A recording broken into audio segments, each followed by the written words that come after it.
Assalamualaikum warahmatullahi wabarakatuh. Perkenalkan, kami dari kelompok 8 yang beranggotakan 1 Nila Nadilawati, 2 Rifadatul Munawaroh, 3 Anindya Monika Putri, dan yang keempat Sifa Miftahur Romah.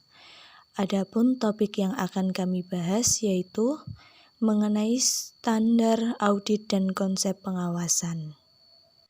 Yang pertama yaitu pengertian auditing.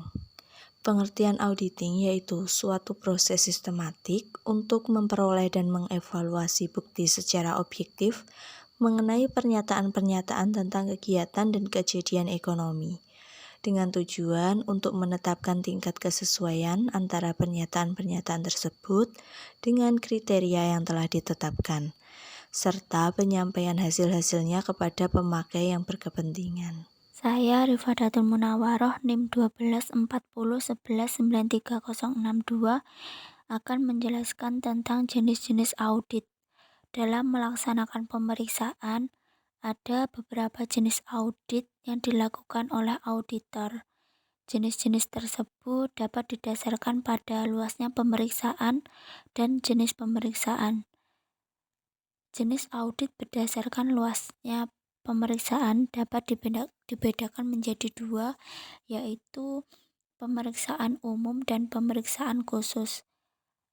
Pemeriksaan umum atau general audit yaitu suatu pemeriksaan umum atas laporan keuangan yang dilakukan oleh KAP atau kantor akuntan publik yang independen dengan tujuan untuk bisa memberikan pendapat mengenai kewajaran laporan keuangan serta keseluruhan.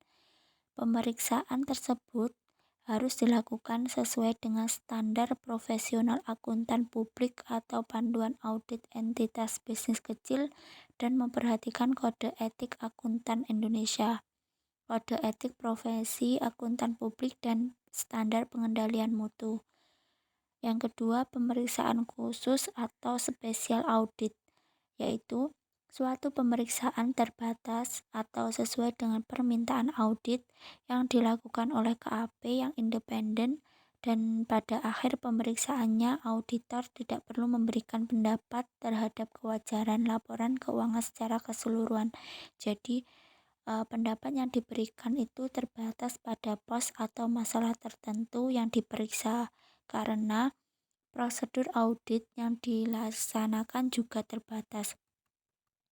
Kemudian ditinjau dari jenis pemeriksaan, audit dapat dibedakan menjadi 4, yaitu manajemen audit, pemeriksaan ketaatan, pemeriksaan internal, dan komputer audit. Materi selanjutnya yaitu tujuan audit. Tujuan audit pada umumnya yaitu untuk menentukan apakah laporan keuangan yang dihasilkan oleh pihak manajemen itu telah sesuai dengan kriteria yang telah ditentukan.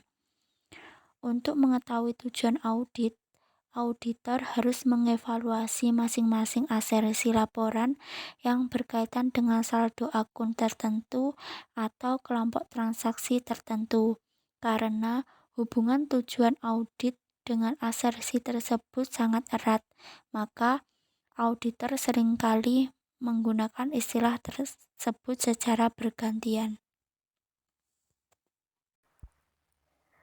Kemudian materi selanjutnya adalah standar auditing. Standar auditing yang telah ditetapkan dan disahkan oleh Ikatan Akuntan Indonesia adalah sebagai berikut. A. Standar umum. 1. Audit harus dilaksanakan oleh seorang atau lebih yang memiliki keahlian dan pelatihan teknis yang cukup sebagai auditor. 2. Dalam semua hal yang berhubungan dengan perikatan, independensi dalam sikap mental harus dipertahankan oleh auditor. Ketiga, dalam pelaksanaan audit dan penyusunan laporannya, auditor wajib menggunakan kemahiran profesionalnya dengan cermat dan seksama. Kemudian yang B, standar pekerjaan lapangan. 1. Pekerjaan harus direncanakan sebaik-baiknya dan jika digunakan asisten harus disupervisi dengan semestinya. Kedua, Pemahaman memadai atas pengendalian intern harus diperoleh untuk merencanakan audit dan menentukan sifat, saat, dan lingkup pengujian yang akan dilakukan.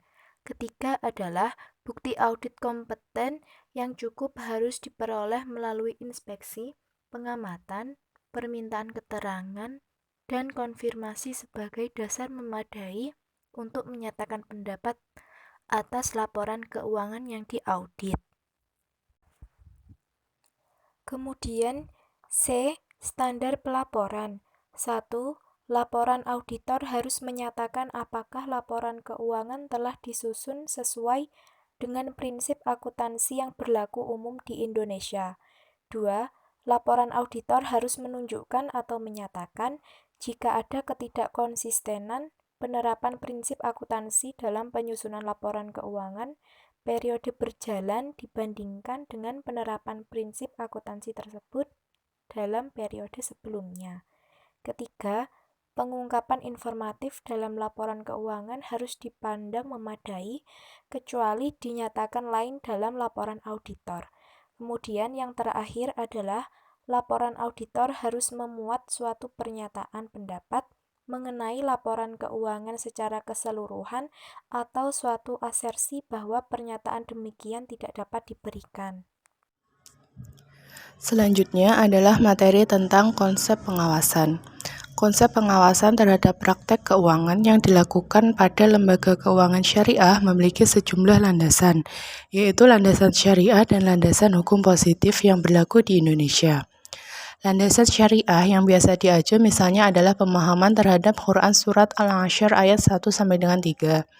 Adapun landasan hukum positif antara lain yang dapat diacu pada peraturan perundangan yang menempatkan Bank Indonesia sebagai otoritas pengawas bank.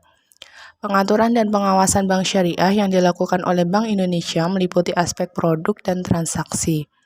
Setiap bank syariah pada dasarnya wajib menerapkan prinsip syariah dan prinsip kehati-hatian dalam melakukan kegiatan usahanya yang meliputi 1. Melakukan penghimpunan dana dari masyarakat dalam bentuk simpanan dan investasi. Yang kedua, melakukan penyaluran dana. Yang ketiga, melakukan pemberian jasa pelayanan perbankan berdasarkan akad. Yang keempat, membeli, menjual, dan atau menjamin atas resiko sendiri surat berharga pihak ketiga yang diterbitkan atas dasar transaksi nyata berdasarkan prinsip syariah, serta yang kelima, membeli surat berharga berdasarkan prinsip syariah yang diterbitkan oleh pemerintah dan atau Bank Indonesia. Dewan Pengawas Syariah melaksanakan tugasnya mengawasi bank syariah dengan sejumlah ketentuan. Di antaranya wajib mengikuti fatwa dari Dewan Syariah Nasional dan statusnya sebagai dewan yang ditempatkan di bank syariah yang keanggotaannya ditetapkan berdasarkan rekomendasi Dewan Syariah Nasional yang bertugas mengawasi penerapan prinsip syariah dalam kegiatan usaha bank. Sekian pemaparan materi dari kelompok kami. Apabila ada kurang lebihnya kami mohon maaf. Akhirul kalam. Wassalamualaikum warahmatullahi wabarakatuh.